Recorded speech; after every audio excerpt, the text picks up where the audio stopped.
آج کل کے بچے اور بچیاں ماں باپ کے قابو سے باہر ہو رہے ہیں، ہے نا؟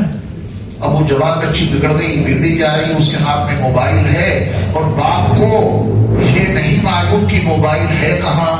فزیکلی طور پہ موبائل بچی کے ہاتھ میں دکھتا ہے، وہاں سے چھین لیتا ہے، اس تصور سے کہ اگر میں نے اپنی بچی کے ہاتھ سے یہ موبائل چھین لیا تو یہ سدھر جائے گی، اور اسے یہ معلوم نہیں کہ موبائل ہاتھ میں نہیں، موبائل تو اس کے دل میں ہے۔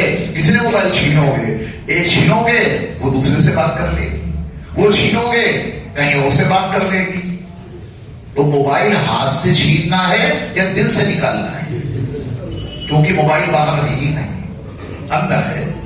کتنے لوگ ہیں جو مسجدوں میں لیٹتے ہیں چادر اوڑھ کر، اللہ کا گھر ہے، اللہ کا گھر، لیکن موبائل چونکہ اندر ہے نا، دل کے اندر، تو اللہ کے گھر میں چادر اوڑھ کے اور اندر اندر غلیظ پروگرام اللہ کے گھر میں دیکھ رہے ہیں، کیونکہ ان کا موبائل دل سے نہیں نکلا، وہ غلیظ پروگرام ان کے دل سے نہیں نکلا، وہ گھر میں بھی دیکھیں گے اور مسجد میں بھی دیکھیں گے۔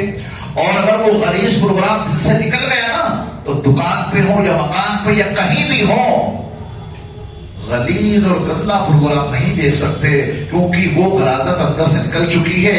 دیکھنا بھی ہوگا تو کوئی بھلا پروگرام دیکھیں گے، اور اچھا پروگرام دیکھتے دیکھتے اگر کوئی غلیظ لوٹائز آ جاتا ہے، اپنی نظریں بچا لیں گے، کیونکہ وہ غلاظت ان کے اندر سے نکل چکی ہے۔ یہ مضمون اللہ تعالیٰ نے اتنی ڈھیر ساری قسمیں کھا کے اسی لیے بتایا، پورے قرآن میں اتنی قسمیں اللہ نے کہیں نہیں کھائیں، مضمون بڑا پیچیدہ تھا۔ یہ بات ہر انسان نارملی انداز میں ماننے کو تیار نہیں ہوگا، تو اللہ نے اتنی ساری قسمیں کھا کے مضمون بتایا، فَأَلْهَمَهَا فُجُورَهَا وَتَقْوَاهَا قَدْ أَفْلَحَ مَنْ زَكَّاهَا۔ کامیاب وہی ہوگا جو اندر والی گندگی کو سنوار لے، صاف کر دے، دھو دے، پاک کر لے۔ باہر جب باہر کچھ ہے نہیں تو اللہ اس کا ذکر کیوں کریں؟ منزک کا ہا میں جو ہا ہے، یہ ہا کا باہر کوئی مرجع نہیں، علماء کرام بیٹھے ہوئے ہیں۔ منزک کا ہا میں جو ہا ہے، اس کا مرجع دنیا میں کہیں نہیں، اندر ہے۔ اندر والا نفس اس کو دھو دھا کر جس نے پاک صاف کر لیا وہ کامیاب ہو گیا، اور جس نے اس کو گندا کر لیا وہ ناکام ہوا۔ باہر کہاں گندگی ہے؟ باہر کہیں ہو تو بتا دیجئے۔ جو ہے وہ انسان کے اندر کی نکلی ہوئی گندگی ہے، اور باہر جو طاعت ہے وہ انسان کے اندر کی نکلی ہوئی طاعت ہے۔ اللہ نے یہ دنیا ابا آدم کو جس حال میں دی تھی، یہاں کچھ نہیں تھا، ایک جھوپڑی نہیں تھی یہاں، یہ کچھ تھا؟ اوبڑ کھابڑ زمین، گڈھے، ندی، نالیاں، اونچے اونچے پہاڑ، درخت بے تکے، یہی سب کچھ تھا یہاں۔ انسان کے اندر اتنا کچھ کہ اس نے نکالا تو کائنات جگمگا اٹھی، یہ تھا آپ کے اندر۔ تبھی تو فرشتوں سے کہا کہ ان کو سجدہ کرو۔ شیطان کتنا بڑا بیوقوف ثابت ہوا، اس کا جملہ آپ دیکھیں کتنا غلط ہے کہ انا خیر منہ خلقتنی من نار وخلقتہ من طین، میں ان سے بہتر ہوں، آپ نے مجھے آگ سے پیدا کیا اور ان کو مٹی سے پیدا کیا۔ میاں اگر آگ میں کوئی خوبی ہوتی تو اللہ آدم کو آگ سے پیدا کرتے۔ آپ بتائیں آگ میں زیادہ خوبیاں ہیں یا مٹی میں؟ زیادہ خزانے آگ میں ہیں یا مٹی میں؟ یہ سارے خزانے مٹی میں ہیں۔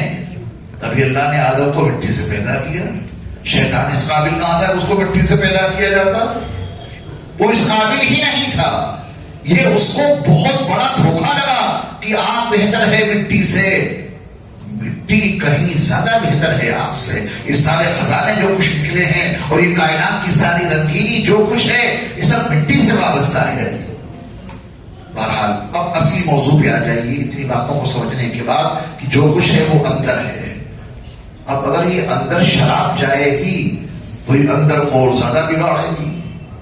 دیکھو اس کا سسٹم دیکھو، شراب اندر تھی، یہ باہر نکلی تو بوتل میں بھر گئی، ہے نا؟ نشے کی گولی اندر تھی پہلے، یہ باہر نکلی تو گولی تیار ہو گئی۔ نشے کے انجیکشن اندر تھے، باہر کچھ نہیں تھا، باہر نکلے تو انجیکشن نشے سے بھر گئے۔ اب یہ ظالم انسان جب شراب پیے گا تو اندر کتنی تباہی آئے گی، پہلے سے اندر شراب تھی، اب یہ شراب جب اندر ڈالے گا تو فساد ہی فساد نکلے گا. نشے کی گولی جب یہ اندر جائے گی تو کتنا بگاڑ پیدا کرے گی اور باہر کتنا فساد نمودار ہوگا. نشے کے انجیکشن لگیں گے، اندر کتنا بگاڑ پیدا ہوگا، اس کے نتیجے میں باہر فساد ہی فساد نظر آئے گا. ابو داؤد کے حوالے سے میں نے بتایا جب یہ شراب اس جوان کے اندر گئی تو بچے کا قتل کرنا بھی آسان ہو گیا، اس عورت کے ساتھ میں زنا کرنا بھی آسان ہو گیا. تو میرے ایمان والے بھائیوں، خاص طور پر ہمارے نوجوان بچے ہیں، اس کام سے اپنے آپ کو بہت دور رکھو. اللہ کا حکم ہے فجتنبوا، شراب سے اپنے آپ کو بچا کے رکھو. یہ تمہیں برباد کر دے گی، تمہیں تباہ کر دے گی، کہیں کا نہیں چھوڑے گی. اتنی خطرناک چیزیں شراب ہے، نشے کی گولیاں ہیں، نشے کے انجیکشن ہیں، یا نشے کے جتنے ذرائع ہیں، یہ ہماری نئی نسل کو تباہ کر رہی ہیں تمام چیزیں. اور اس کے پیچھے شیطانی مشن کام کر رہا ہے. اس کا مشن یہ ہے کہ مسلمانوں کے ایک ایک بچے کو اس لائن پہ لگا دیں گے. انما یرید الشیطان، شیطان کا ارادہ اللہ نے بتا دیا، شیطان کا مشن اللہ نے ہمیں اور آپ کو بتا دیا کہ وہ اس مشن پہ لگا ہوا ہے. مسلمانوں، تمہیں ایک ایک تمہارے بچے کو وہ اس لائن پہ لگا دے گا.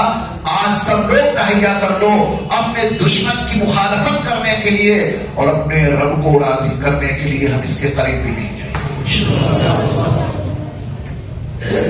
اب انسان سوال ہے نشہ کیوں کرتا ہے؟ کوئی اس کا ریزن ہوگا، کوئی اس کی وجہ ہوگی، ہے نا. کسی نہ کسی وجہ سے انسان شراب پیتا ہے. اس سے ہم نے زیادہ ٹائم لے لیا، شاید مختصر کر دوں. آپ لوگ تھک گئے ہوں گے. اچھا، ہمارے پہلوان صاحب ہیں موجود، ماشاءاللہ. یہ پہلوان صاحب ہمارا بیان سننے کے لیے عیدگاہ جاتے تھے اپنے ساتھ میں بکری لے کر. یہاں سے بکری اپنے ساتھ لے جاتے تھے عیدگاہ جعفر آباد میں اور بکری کو بٹھلا کے یہ ہمارا بیان سنتے تھے. اب لوگوں میں تجسس یہ پیدا ہوا کہ یہ کون صاحب ہیں جو خود بھی سننے آتے ہیں اور بکری کو بھی سنوانے کے لیے لاتے ہیں. روزانہ یہاں سے بکری لے کے جانا اور عیدگاہ کے جلسے میں بکری لے کے بیٹھ کر ہماری باتوں کو، ان کی محبت کا اندازہ کریں. تو جواب میرے پاس بھی نہیں تھا کہ بکری کیوں لاتے ہیں. تب انہوں نے بتایا کہ یہ بکری گھر میں رہ کر کے چلاتی بہت ہے اور مجھے یہاں آنا بہت ضروری ہے. اگر میں نے بکری گھر میں چھوڑ دی تو یہ چلائے گی اور پڑوسی پریشان ہوں گے، تو کیوں نہ اس کو میں اپنے ساتھ لے جاؤں. اتنی قربانیوں کے ساتھ کی باتیں سننے کے لیے یہاں سے بکری لے کر جعفر بن جاتے ہیں. میں نے سچ کہا پہلوان صاحب؟ چلیے، تو مجھے جو خاص بات بتا رہی تھی وہ یہ ہے کہ انسان شراب کیوں پیتا ہے، اس کا ریزن کیا ہے. بہت ساری وجوہات ہیں. میں اندر آنے والے وائرس کا تذکرہ کروں گا قرآن کی ایک آیت کے حوالے سے بعد میں، لیکن بہت ساری وجوہات میں سے ایک وجہ بتاؤں میں آپ کو. وہ یہ ہے کہ انسان جب غم کا مارا ہوتا ہے اور حالات کا ستایا ہوتا ہے تو یہ انسان اپنے غم کو بھلانے کے لیے شراب پیتا ہے. یہ انسان اپنے غم کو ہلکا کرنے کے لیے نشے کی گولیاں کھاتا ہے. یہ انسان اپنا غم بھلانے کے لیے نشے کے انجیکشن لگاتا ہے. بہت ساری وجوہات ہیں، ان میں سے ایک وجہ غم فراموش کرنا اور غم بھلانا. ٹھیک ہے، اور میں آپ کو ایک حدیث سنانے جا رہا ہوں جس کا راوی عبداللہ ابن عباس ہیں رضی اللہ تعالیٰ عنہما، اور وہ حدیث ابو داؤد میں موجود ہے. وہ علاج ہے. میرے ایمان والے بھائیوں، غم کا علاج شراب نہیں ہے اور غم کا علاج یہ نشے کی گولیاں نہیں ہیں. غم کا علاج یہ نشے کے انجیکشن نہیں ہے، کیونکہ یہ نشہ اور یہ شراب اور یہ نشے کی گولیاں اور یہ نشے کے انجیکشن غم ختم نہیں کرتے، انسان کو بے ہوش کر دیتے ہیں. اور جیسے ہی انسان ہوش میں آئے گا تو غم کے بادل اس کے دل اور دماغ پہ پھر منڈلاتے ہوئے نظر آئیں گے. یہ غم کا علاج ہے ہی نہیں. کروڑوں درود و سلام، کروڑوں درود و سلام ہو نبی مکرم نور مجسم حضرت محمد صلی اللہ علیہ وسلم کی ذات گرامی پر کہ آپ نے غم کا علاج اپنی امت کو بتا دیا. آؤ ہم سب مل جل کر غم کا علاج نبی کی اس حدیث کی روشنی میں کریں. غم کا علاج شراب سے نہیں، غم کا علاج نشے کی گولیوں سے نہیں، غم کا علاج نشے کے انجیکشنوں سے نہیں، کیونکہ اس میں غم کا علاج ہے ہی نہیں. غم کا علاج میرے مصطفیٰ نے عطا کیا ہے، اس کو اپناؤ. عن عبداللہ بن عباس رضی اللہ تعالی عنہما قال قال رسول اللہ صلی اللہ علیہ وسلم من لزم الاستغفار جعل اللہ له من كل ضيق مخرجا ومن كل هم فرجا ورزقه من حيث لا يحتسب او كما قال رسول اللہ صلی اللہ علیہ وسلم رواه ابو داؤد.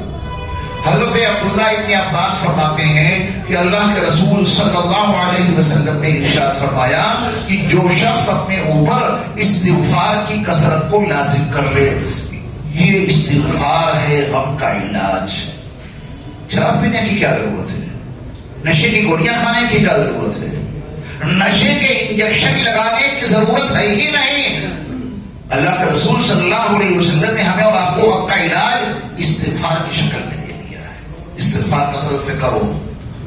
اگر منیمم آپ نے کہہ دیا استغفر اللہ، ہو گیا استغفار. استغفر اللہ استغفر اللہ استغفر اللہ. کوئی مشکل ہے یا آسان؟ اللہ کو یہ عمل بہت پسند ہے استغفار. ہمارا ذہن تو یہ کام کرتا ہے کہ میاں کوئی گناہ ہو جائے تو استغفار کر لیا کرو. ایسے ذہن بنا ہوا ہے نا، کوئی گناہ ہو جائے تو استغفار کرو. نہیں، استغفار توجہ سے سننا، استغفار گناہوں کے بعد تو ہے ہی مطلوب، نیکیوں کے بعد بھی استغفار مطلوب ہے.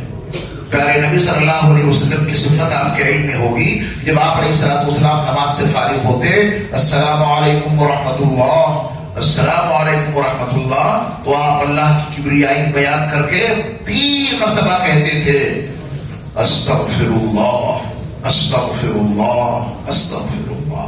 آپ بھی اپنے معمول میں اس کو شامل کرو. نبی کی یہ سنت ہے، ہر نماز کے بعد جب آپ سلام سے فارغ ہوں تو 3 مرتبہ اللہ کی کبریائی بیان کرنے کے بعد 3 مرتبہ کیا کہیں گے؟ استغفر اللہ.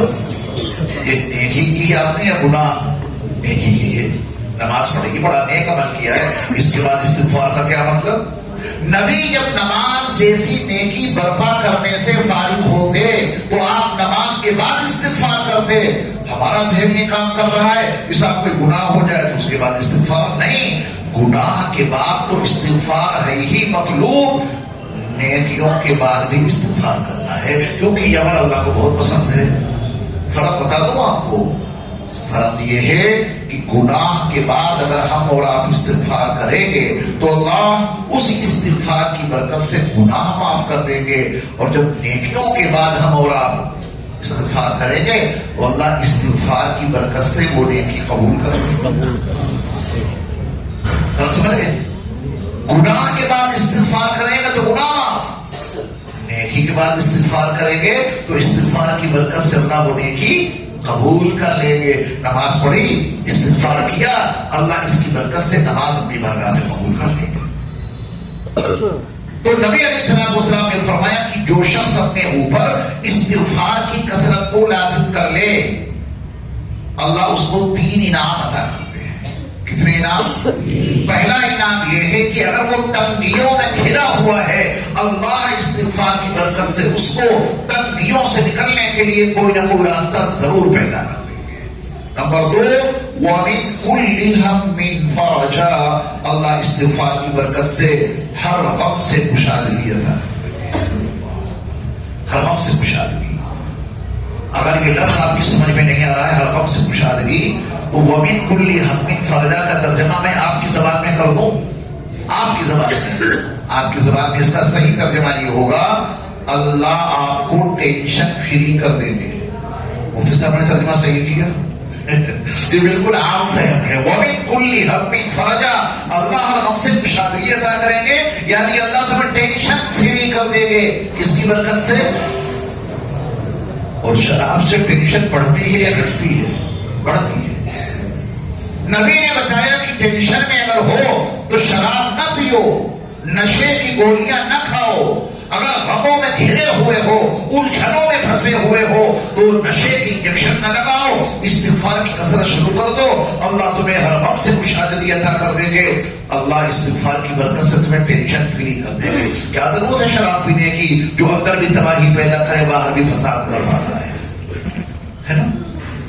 یہی وجہ ہے کہ جتنے روحانی اور تصوف کے سلاسل ہیں، چاہے وہ سلسلے عالیہ چشتیہ ہو، چاہے وہ سلسلے عالیہ قادریہ ہو، چاہے وہ سلسلے عالیہ نقشبندیہ ہو، چاہے وہ سلسلے عالیہ سہروردیہ ہو، چاہے وہ سلسلے عالیہ شاذلیہ ہو، تمام سلاسل میں ہر سالک کو استغفار کی کثرت کی تلقین کی جاتی ہے۔ منیمم صبح 100 مرتبہ استغفار کرو، شام کو 100 مرتبہ کم از کم استغفار کرو۔ یہ کثرت استغفار کی تلقین ہر سلسلے میں سالک کو کیوں کی جاتی ہے؟ اس کے بغیر بات بننے والی نہیں ہے۔ اللہ ہم سب کو اس کا شعور عطا فرمائے۔ استغفار کے 2 فائدے معلوم ہوئے۔ تیسرا فائدہ وَرَزَقَهُ مِنْ حَيْثُ لَا يَحْتَسِبُ، اللہ استغفار کی برکت سے ان مقامات سے آپ کو روزی عطا کریں گے جہاں سے آپ کا وہم و گمان نہیں۔